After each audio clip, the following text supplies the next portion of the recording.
From losing key battleground states to making 9 brutal gaffes in his speech to the NAACP, to even Charlamagne the God calling him, well, just a whack candidate, Joe Biden is struggling everywhere.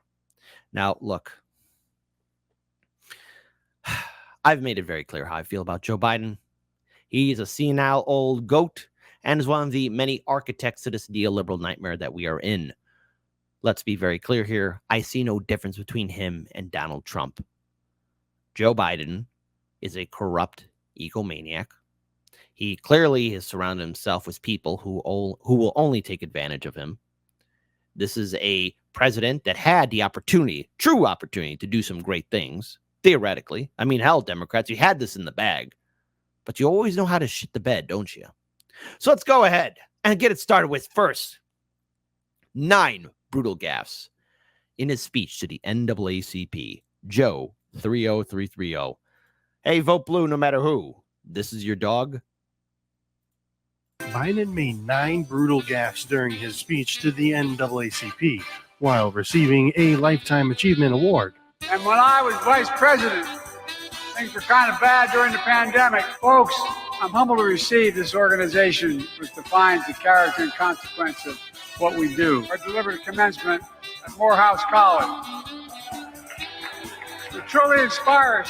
I protected and expanded the Affordable Care Act, saving millions of families $800,000 in premium, $8,000 a year in premium, loans to buy homes, cracking down on corporate landlords who keep rents down, black moms who are nearly 3 times more likely to die from pregnancy complications than a white woman. Cold and the erectionists who stormed Capitol Hill, patriots. If he loses again in November, there will be, quote, the spirit endures. The NAACP spirit endures. The official transcript.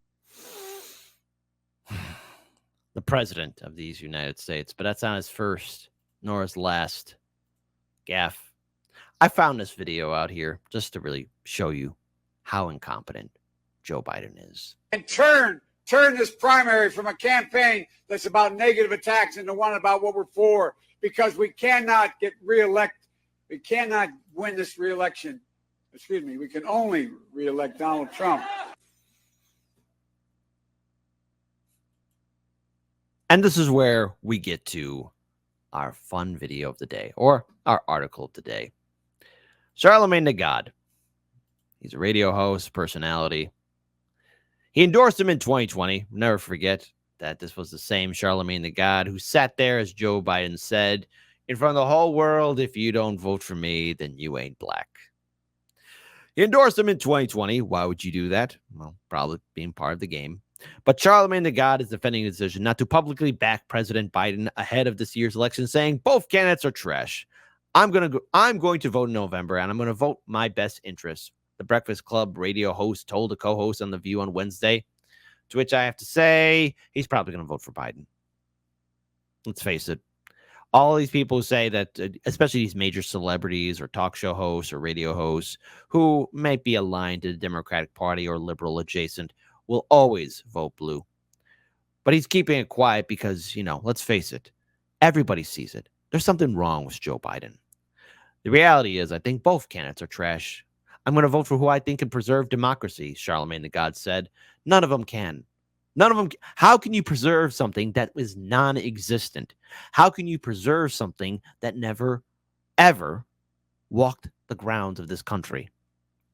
If I think both candidates are trash and I don't feel like endorsing one, would you rather me endorse an individual or endorse the fact that, hey, we need to go out there and protect democracy? If I'm sitting here telling my listeners that you have somebody out there who is a threat to democracy, and you have somebody out there who said they want to suspend the Constitution to overthrow the results of an election, you saw this person try to lead an attempted coup in this country. There's only 2 candidates out there. So if I'm saying that about this individual, the choice is clear, Charlamagne the God said. The threat to democracy, he said later, is Donald Trump. If you want me to spell that one out.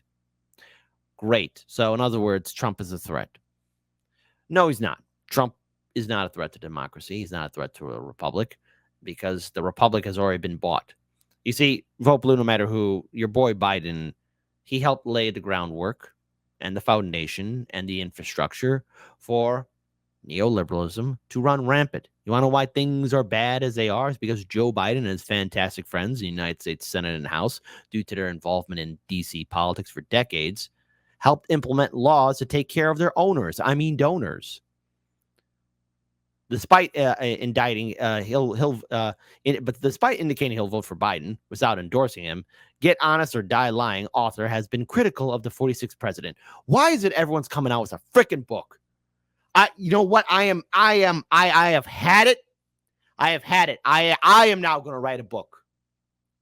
What could possibly go wrong?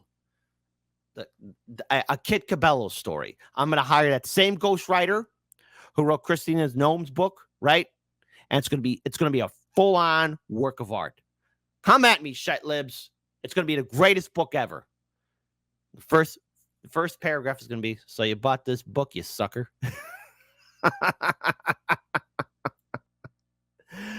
Describing Republicans as crooks and Democrats as cowards, the 45-year-old radio pro said both parties were in the race with apathetic voters. I feel like right now it's like voter apathy may win, but whose fault is it? Is that the fault? Or is it our fault, or the candidate's fault? Well, it's both sides when you really look at it. But then when you see here Trump on Biden's continued presidency, I doubt he will even be running. To which something I have brought up, especially with the DNC convention happening here in Chicago, August 19th through the 22nd. Former President Trump attacked President Biden for his mental acuity in a radio interview Wednesday and said he doubts his 2024 presumptive Democratic opponent will even be running in November. In an interview on that Katz and Cosby show on WABC 770 AM, which hosts John Catamedis and Rita Cosby, Trump repeated a popular line of attack against Biden and suggested that without evidence that other figures in his administration were making decisions in his place. Well, I think we've seen that. We've seen Biden incapable of making decisions, and we've seen him being held, his hand being held, him being distracted, all the while he stutters and stammers all over the place. But I find this funny, though, because again, Trump, you're always quick to say was Marxist or communist. He's surrounded himself. He's surrounded by a bunch of Marxists, a bunch of fascists, and they want to keep their jobs and they want to destroy our country. But he has no clue. He doesn't. If you look at him, he doesn't know where he is. You know that I know that. Everybody knows that, and I doubt he'll be running. Frankly, I just can't even imagine it. To which then, also, another sign of things on how shaky Joe Biden truly is. Uncommitted vote wins at least 5 delegates in Kentucky. Uncommitted wins 5 delegates. Holy cow. You know what's really pathetic about this Democratic primary? We had lackluster people. We had Marianne Williamson, Dean Phillips, and Fat Tony. And to some extent, RFK Jr. But uncommitted has done something that not even Bernie Sanders would do. And that has caused serious doubt in the Democratic Party. The uncommitted vote secured at least 5 delegates in Kentucky's Democratic presidential primary on Tuesday, according to Decision Desk HQ, dealing the latest blow to President Biden amid criticism from his own party over the handling of the Israel-Hamas war in Gaza. More than 32,900 of votes in the state, nearly 18% selected uncommitted instead of Biden, who received more than 131,000 votes. These are drastically low numbers, even in comparison to 2020.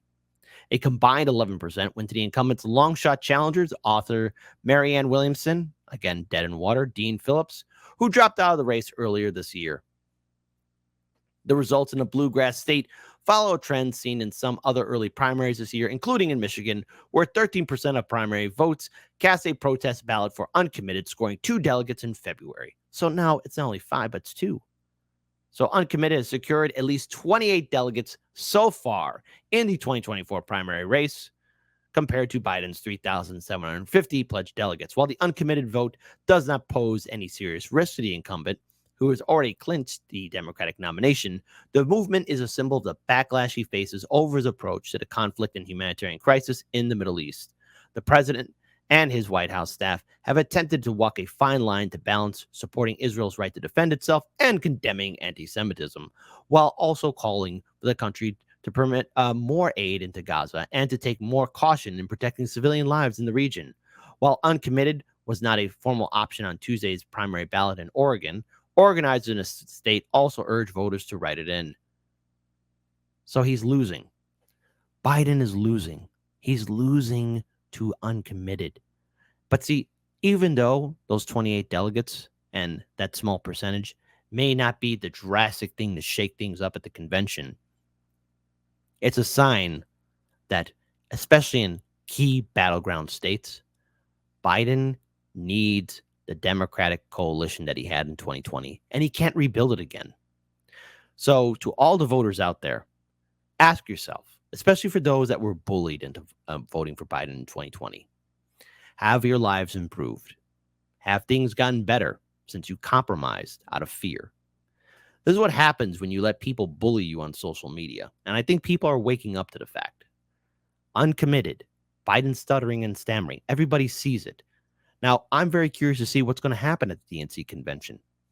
I am ever wondering if the Democrats actually make the bold move in replacing Joe Biden. He doesn't know where he's at anymore. And Democrats, you're going to have to live with that L for a very long time, because everybody who has a functioning brain, two working eyes, ears, are able to see and hear, observe just how Biden presents himself to the public. He looks like a frail old man. That doesn't inspire enthusiasm. That doesn't inspire voter engagement. People want to distance themselves from the Democratic Party because the Democratic Party has failed the American people. If they can't see it, then okay, go ahead, Democrats. Take old man Biden. But the thing is, voter turnout. Voter turnout's going to be key. And you just can't expect that you're going to be bullying people and everyone's going to fall in line, because people have the right, and they should, to give you the middle finger in return. This is madness and insanity all around. And what more can you expect from a political party that no longer respects its voter base? Break away from it, folks. And as for the vote blue no matter who crowd, what more do you have? Because if this is all you got, all that game you were talking in 2020 was nothing but smoke and mirrors.